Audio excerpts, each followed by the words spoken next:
Professor Cheng Ching once said, he said, he wanted to help the world, right? He really wanted to help the world. He wanted to really be of influence to the world. And what he found would happen is that as a kid, he used to get tuberculosis, he'd get really sick, and scoliosis, all these different things. And he would do the herbs and do the meditation, and then he would get well. And then what would end up happening is that he'd stop it, and then he'd get sick again. And he made this realization. He said, man, why is it that I only take the medicine that's good for my soul when I need it? Wow, that's profound. Right?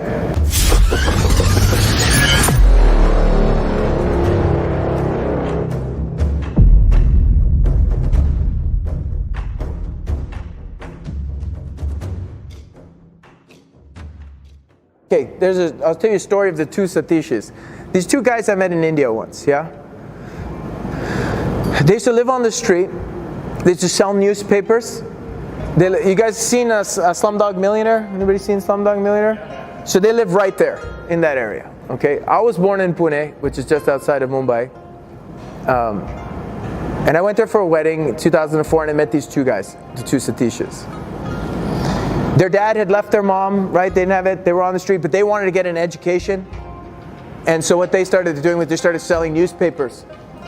And then they would go, and there's like these nuts, and they would sell these nuts. And somehow they scraped up enough money to pay for school, because in India a lot of most schools aren't free, so you have to pay for school.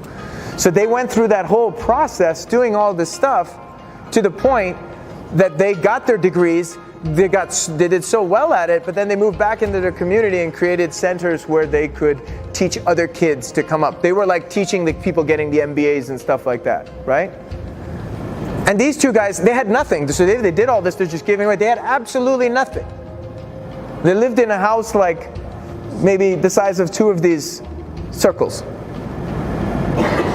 But they were the two happiest people I'd ever seen in my life. Because they said we're connected to something higher. We're alive. We don't need for anything more than that. We've seen stuff that's so bad that they were at peace with themselves. If you come to your center and you settle down and you can hear inside and you're still enough, you will know. And nobody can tell you that. Nobody can give you that advice. Because that's an inner knowing, right? And that inner knowing, we all have access to it.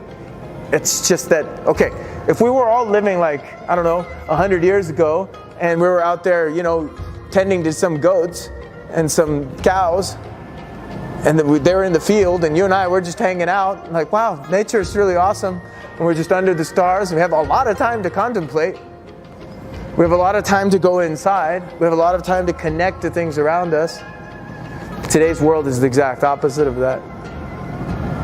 It's always on, always go, always disconnected, always in turmoil. So much that it's the norm. So for us, we think it becomes such a hard battle to become still. Right? So I'll give you a piece of advice on that.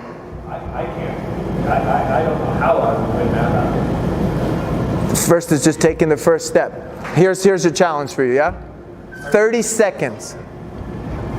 I just want you to focus on 30 seconds. I'm good for 2. 2 seconds? I'm